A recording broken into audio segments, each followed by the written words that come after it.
Hi, I'm Elizabeth Colleton, And I'm Thayer Long. and we're here at the Glen Carlin Demonstration Garden in Arlington, Virginia. Thayer and I are part of the Master Gardener program in Northern Virginia, and we're trying to talk to you today about a number of issues related to sustainable gardening and in a climate change context. And what we want to talk to you about now is the importance of soil. We've come a long way. We don't talk about garden dirt anymore. People are starting to understand the importance of soil to garden health and productivity. And in the context of climate change, when we have intensifying storms, more frequent storms, really more damaging storms, the impact that storms and water can have on soil health, soil erosion,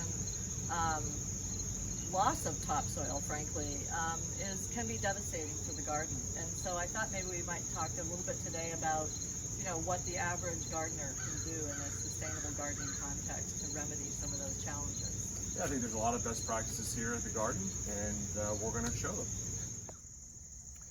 So, if I'm totally honest, when I started out gardening, I did not think really too much about the soil, which really doesn't make a lot of sense, seeing as the soil is really the foundation for which your garden is built on. There's a lot of best practices that they do here at the Glen Carlin Community Library, one of which is they apply a no-dig principle, which really means we try to disturb the soil as little as possible.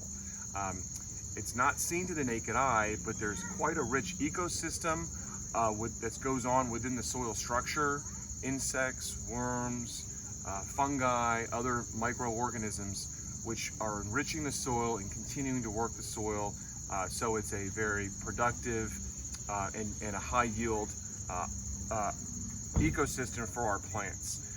So that's one thing that I think you can do at home is, don't be tempted to till up your soil or to rake your soil every spring or fall. Just leave it alone.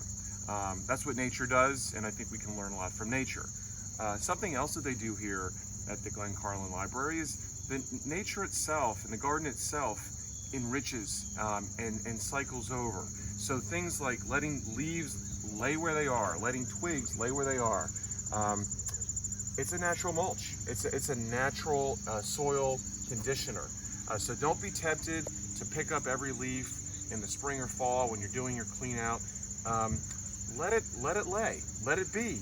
That also prevents you from having to swing down to the nursery to buy all those big bags of mulch that are in plastic bags, which are not really great for the environment either. Some of the best nutrients already are contained within your garden, and just let it alone. All right, so we're back in the shade garden at Glen Carlin Demonstration Garden, and building on the concept of, sort of first do no harm. Don't disturb the soil if you don't have to. We now move into a situation where, this is an example of a pretty newly established bed. We wanted some more organic material in this bed to sort of build up the soil, build up the height, get the sloping correct. And we used readily available organic leaf mulch from the county. It's a pretty benign addition to your garden.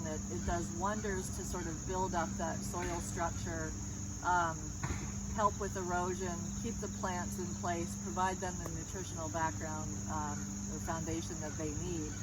And you don't really have to pursue, using products that are very, might be synthetic in nature, have a lot of chemicals in them, have a lot of excess fertilizers that frankly your soil might just not need. So think about, food scrap composting, leaf composting as a low impact, climate conscious addition to putting new garden beds together.